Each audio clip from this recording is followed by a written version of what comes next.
નમસ્કાર મિત્રો, વેધર ઇન્ફોર્મેશનમાં આપનું સ્વાગત છે અને હું છું પરેશ। ખાસ કરીને આજના વિડીયોની આપણે વાત કરવાની છે આવતીકાલથી રાજ્યના અલગ અલગ વિસ્તારોની અંદર માવઠાની શરૂઆત થવા જઈ રહી છે। સૌપ્રથમ તો આપને એ જણાવી દઉં, આમ જોવા જઈએ તો આપણે થોડા દિવસ પહેલા પણ એક માવઠું આવ્યું હતું, એટલે કે 18, 19 અને 20 માર્ચમાં જે માવઠું થયું હતું એ માવઠાને કારણે હાઈ લેવલના અમુક વાદળો હતા। એ પછી છેલ્લા 2-3 દિવસથી જે ઊંચું તાપમાન હતું જેને કારણે આપણે એક અસ્થિરતા બની હતી અને અરબ સાગરની અંદર એક એન્ટી સર્ક્યુલેશન સર્જાયું હતું અને આ એન્ટી સર્ક્યુલેશનને કારણે જે હાઈ લેવલના વાદળ હતા એ લો લેવલમાં મર્જ થઈ અને છેલ્લા 1-2 દિવસની અંદર છૂટાછવાયા કચ્છ સહિતના અમુક વિસ્તારની અંદર છૂટાછવાયા વરસાદ જોવા મળ્યા હતા। જો કે એક સીમિત વિસ્તારોમાં હતા, પણ હવે અત્યારે જે એન્ટી સર્ક્યુલેશન હતું ને એમાં પણ જે ઉત્તર ભારત ઉપરથી વેસ્ટર્ન ડિસ્ટર્બન્સ પસાર થઈ રહ્યું છે ને એનો ટ્રફ છે એ અત્યારે દક્ષિણ પાકિસ્તાન અને કચ્છના ભાગો સુધી લંબાઈ ચૂક્યો છે અને એ જે ટ્રફનો ભેજ હોય છે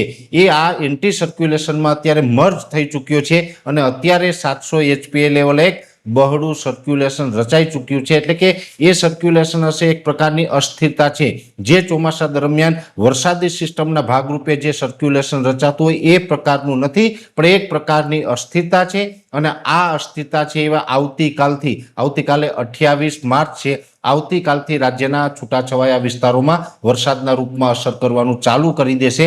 જેમાં આપણે ઘણા સમયથી તમને વખતોવખતની જે માહિતી આપી રહ્યા છીએ એ મુજબ કે સૌરાષ્ટ્ર, કચ્છ અને ઉત્તર ગુજરાતમાં આની તીવ્રતા થોડીક વધારે જોવા મળશે। સૌરાષ્ટ્રમાં પણ પશ્ચિમ સૌરાષ્ટ્ર, દ્વારકા, જામનગર, પોરબંદર એ સાથે રાજકોટ, મોરબી જેવા વિસ્તારોની અંદર આની જે શક્યતા છે એ વધારે છે। કચ્છ જિલ્લામાં પણ સાર્વત્રિક લગભગ ઘણા બધા વિસ્તારોની અંદર આની અસર થશે અને ઉત્તર ગુજરાતના તમામ જિલ્લાઓ, એટલે આટલા વિસ્તારોની અંદર વધુ અસર થવાની છે, બીજા વિસ્તારમાં ઓછી અસર થવાની છે। અને મહત્વનું એ છે કે અત્યારે આમ જોવા જઈએ તો શિયાળુ પાક છે એ લગભગ આપણે મોટા ભાગે હવે એનું હાર્વેસ્ટિંગ થઈ ચૂક્યું છે।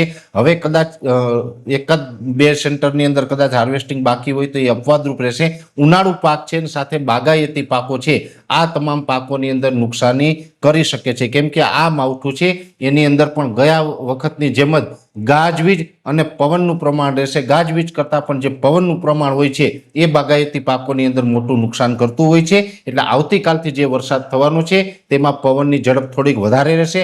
આમ જોવા જઈએ તો આ સાર્વત્રિક, એટલે કે દરેક સેન્ટરમાં આ વરસાદ નથી થવાનો, પણ છૂટાછવાયા વિસ્તારમાં હશે, 2-5 ગામમાં હશે, 10-15 ગામમાં ન હોય, વળી પાછો 2-5 ગામમાં હોય, એ પ્રકારના વરસાદ થવાના છે।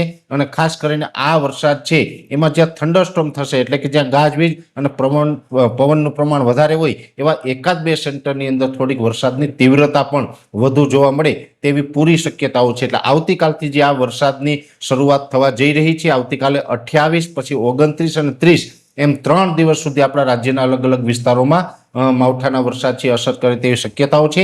31 તારીખથી લગભગ આપણું હવામાન છે એ ખુલ્લું થઈ જશે અને અત્યારે દક્ષિણ પાકિસ્તાન અને કચ્છ પાસેથી જે આ ટ્રફ છે એ આપણે સર્ક્યુલેશનના ભાગરૂપે મર્જ થઈ રહ્યો છે।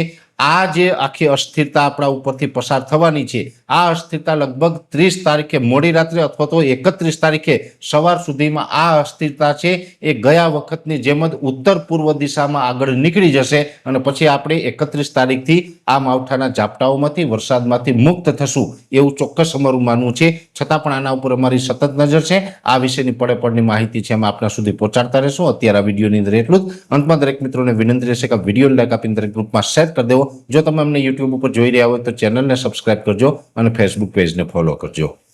નમસ્કાર।